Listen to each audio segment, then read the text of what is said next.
வணக்கம் நண்பர்களே. திமுகவில் மகளிர் அணி அப்படின்னு ஒரு அணி இருக்குது. அதை முதல்ல உறுதியாக நீங்கள் நம்புங்க. அந்த மகளிர் அணிக்கு தலைமை பொறுப்பு யாருன்னு பார்த்தீங்கன்னா, அம்மையார் கனிமொழியும் கீதா ஜீவன், முன்னாள்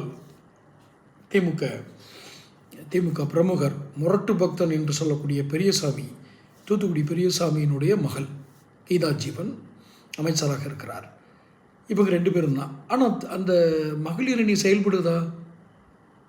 அது குறித்தால் இந்த பதிவுக்குள்ளே போகிறதுக்கு முன்னாடி சேனல் இது வரைக்கும் சப்ஸ்கிரைப் பண்ணாதவங்க சப்ஸ்கிரைப் பண்ணுங்கள், நோட்டிஃபிகேஷன் பில் பதிவு பண்ணுங்கள். அப்போ தான் என்னுடைய பதிவுகள் உங்களுக்கு வந்து சேரும்.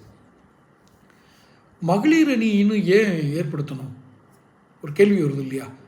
அப்படி திமுகவில் மகளிர் அணி செயல்படாட்டால் உங்களுக்கு என்ன கவலை அப்படின்னா, மகளிருக்கு நாங்கள் முன்னுரிமை அளிக்கிறோம் அப்படின்னு சொல்லிட்டு இருக்கிற கட்சி திமுக.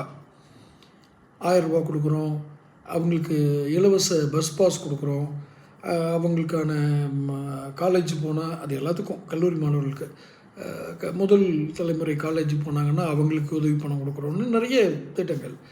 இன்னொன்று முக்கியமாக மது ஒழிப்பு கொள்கையில் வந்து மும்முரமாக இருக்கிறது மகளிர் பிரிவு தான். அதனால தான் இவங்க வந்து மகளிர் பிரிவை வந்து கொஞ்சம் டம்மி பண்ணி வச்சுருக்காங்களான்னு தெரில. ஏன்னா இவங்க கட்சியை சார்ந்தவங்களும் இல்லை கூட்டணி கட்சியை சார்ந்தவங்களும் மது உற்பத்தியாளர் நடத்திட்டு இருக்கிறாங்க. இவங்க மகளிர் அணியை போய் போராடிட்டா என்ன பண்ணுறது? அதனால தான் இவங்க மகளிர் அணியை டம்மி பண்ணி வச்சுருக்காங்களான்னு தெரில. இன்னொன்று, இவருக்கு எப்போதுமே ஸ்டாலினுக்கு வந்து தன்னுடைய மகனை முன்னிலைப்படுத்த வேண்டும். சகோதரி மேலே பாசம் இருக்கலாம், அது வேறு விஷயம். அரசியல் என்று வரும்போது தன் மகனை முன்னிலைப்படுத்த வேண்டும், முதல்வராக்க வேண்டும், கட்சியின் தலைமை பொறுப்புக்கு கொண்டு வர வேண்டும் என்ற எண்ணத்தில் தான் கனிமொழியவே வந்து டெல்லிக்கு அனுப்பினதாக ஒரு பேச்சு உண்டு. அப்படி இருக்கும்போது இவங்க எப்படி ஆக்டிவ் பாலிட்டிக்ஸில் கனிமொழி விட்டுருவாங்க? பாருங்கள், வட மாவட்டங்களில் இருக்கிற சென்னையில் இருக்கிற கனிமொழியை தெற்க கொண்டு போய் வேட்பாளர் தேர்வுன்னு போட்டிருக்காங்க.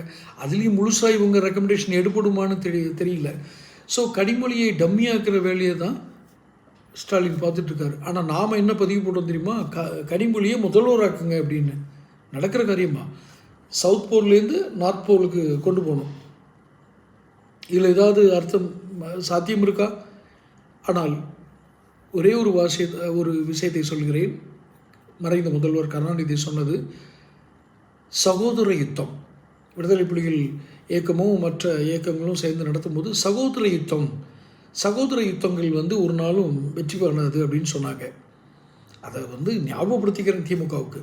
சகோதர யுத்தம் ஆரம்பமாகி விட்டதா? தொடர்ந்து பேசுவோம். சேனல் சப்ஸ்கிரைப் பண்ணிக்கோங்க.